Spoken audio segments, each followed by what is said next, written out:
Endokrinologiyanın inkişaf tarixi, daxili sekresiya vəzlərinin fəaliyyətinin tənzim olunması.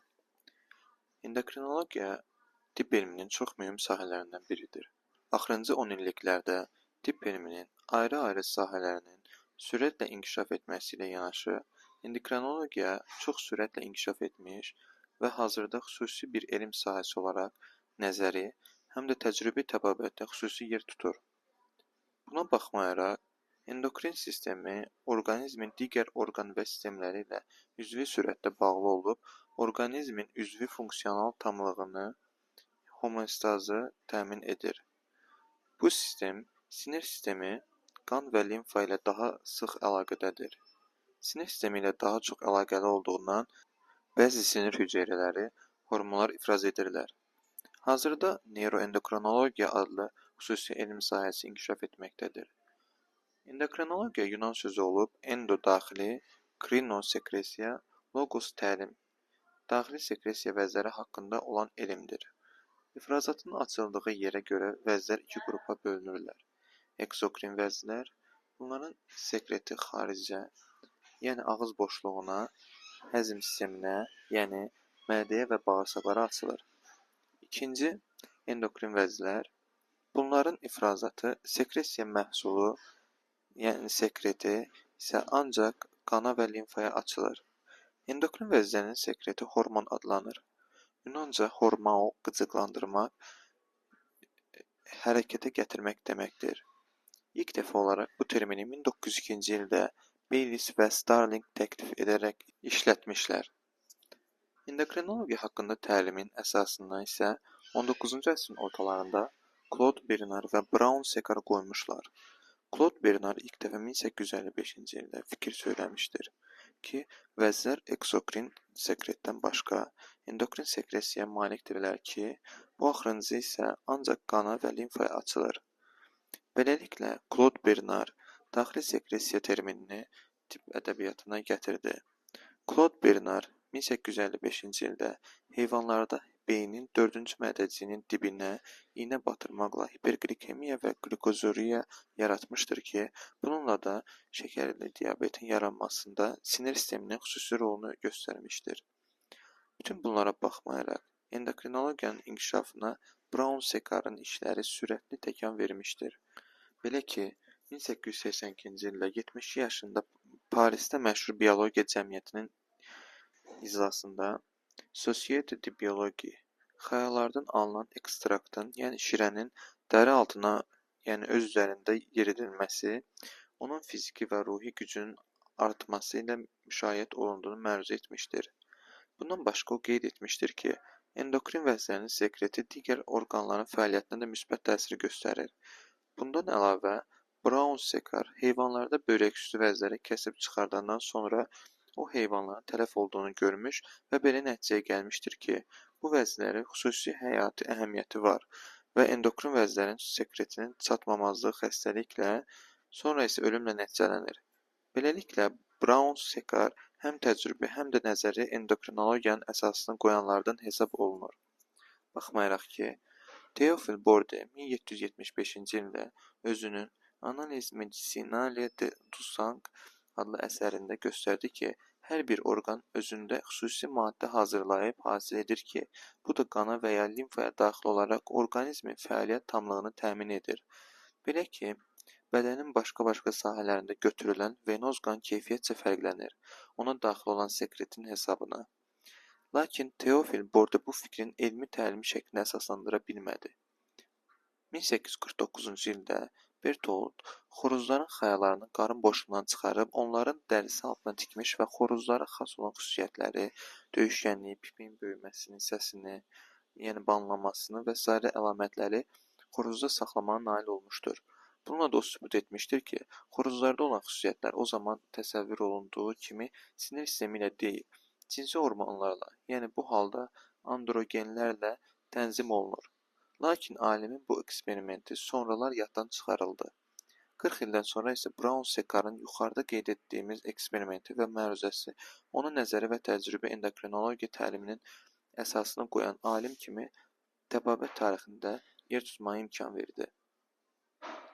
1885-ci ildə Addison hiperpigmentasiya və adinamiya ilə gedən bir xəstəliyi kəşf etdi və bunun böyrək üstü vəzlərin qabıq qatının funksional çatışmamazlığı ilə əlaqədar olduğunu bəyan etdi.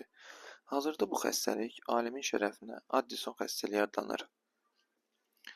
1873-cü ildə Gall hipotireozun klinikasını təsvir etmişdir. Lakin 1878-ci ildə Ord ilk dəfə miksedema serikli şiş terminini işlətmiş və bunu qalxana bənzər vəznin patologiyası hesab etmişdir.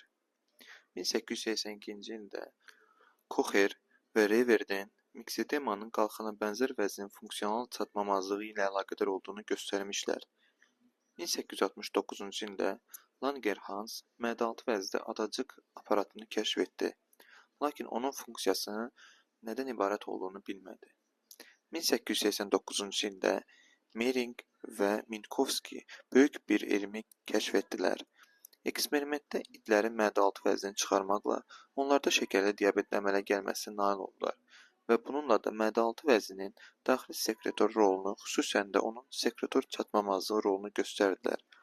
1901-ci ildə Sobolev Langerhans adacıqlarının daxili sekresiya vəzləri olduğunu söyləmiş, onun sekretinin alınma yollarını göstərmişdir. 1921-ci ildə Kanada alimləri Banting və Best ilk dəfə olaraq Langerhans adacıqlarından insulin almağa müvəffəq oldular. Bu bəşəriyyət üçün böyük bir kəşf idi. 1963-cü ildə isə insulin ilk dəfə olaraq Çində laborator üsulla sintez olundu. Ümumiyyətlə, 20-ci əsrdə bir çox endokrin vəzlərdən hormonlar əldə olunmağına başladı. Adrenalin, tokamina və Aldrich, kortikotropin, Lee və Sayers, progesteron, butenant, triotrionin, Gross və Lembliot və s.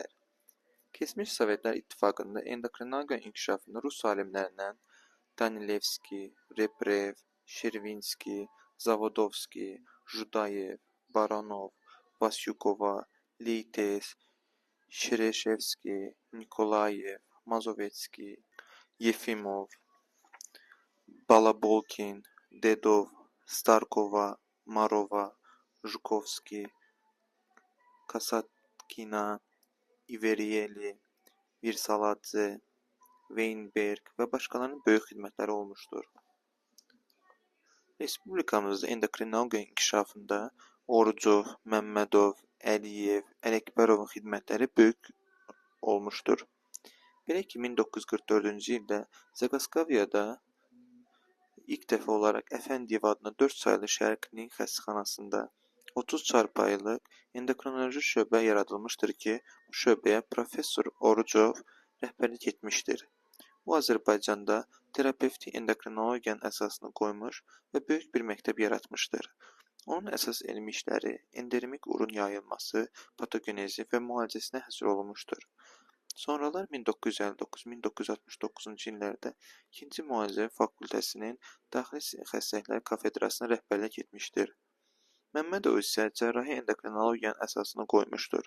O, qalxana bənzər vəznin bir çox xəstəliklərini endermik ur, diffuz, toksik ur, toksik adenoma müvəffəqiyyətlə operativ müdaxilə etmişdir və böyük bir cərrahlıq məktəbi yaratmışdır. O, uzun müddət Tibb Universitetinin Ümumi Cərrahiyyə Kafedrasına rəhbərlik etmiş, eyni zamanda 4 ilə yaxın bir müddət Tibb Universitetinin rektoru olmuşdur. Artıq qeyd etdiyimiz kimi, Zaqafqaziyada ilk dəfə olaraq 30 çarpayılıq endokrinoloji şöbə Əfəndiyev adının 4 saylı xəstəxanada yaradılmışdır. Bu şöbədə bir çox praktik həkim endokrinoloqlar yetişdirilmişdir. Bunlardan professorlar Əliyevi, Ələkbərovu, Mirsəlimovu, Mirzəcadəni, tibb elmləri namizədləri Abdullayevi, Hüseynovu, İsmayılovu və başqalarını göstərmək olar. Professor Tamerlan Əzizoğlu Əliyev 1969-1990-cı illərdə Tibb Universitetinin 2-ci Müalicə Fakültəsinin Daxili Xəstəliklər Kafedrasına rəhbərlik etmiş və o, bu dövrdə kafedrada endokrinoloq kadrlarının yetirilməsinə xüsusi diqqət yetirmişdir. Belə ki, 1975-ci ildə Əfəndiyev adına 4 saylı şəhər klinik xəstəxanası Professor Əliyevin şəxsi təşəbbüsü və aktiv köməyi ilə 90 çarpayılıq endokrinoloji şöbə yaradılmışdır. Azərbaycanda uşaq endokrinologiyası inkişafında Professor Qurbanova xidmətini qeyd etmək yerinə düşər. Bundan başqa, respublikamızda laktasiya problemi ilə məşğul olan və bu problemi respublika və köhnə Sovet İttifaqı miqyasında qaldıran alim Əliyev olmuşdur. Respublikamızda, eləcə də dünyada endokrinologiya elminin vüsətlə inkişaf etməsinə, bu xəstəliklərin geniş yayılması, xüsusən də şəkərli diabetin müasir təbiətin ən aktual problemlərindən biri olması səbəbdir. Beləliklə, hazırda şəkərli diabetin müxtəlif damar fəsadlarından göz, böyrək, ürək, beyin, aşağı ətrafların, damar və sinir ağrılarından əlil olanlar, eləcə də ölənlərin sayı digər xəstəliklərə nisbətən çox olduğundan bu endokrin patologiya hal-hazırda ürək-qan damar patologiyası, onkologiya, travmalar və sairə patologiyalarla birlikdə artıq nəinki tibbi, eyni zamanda sosial problemdir.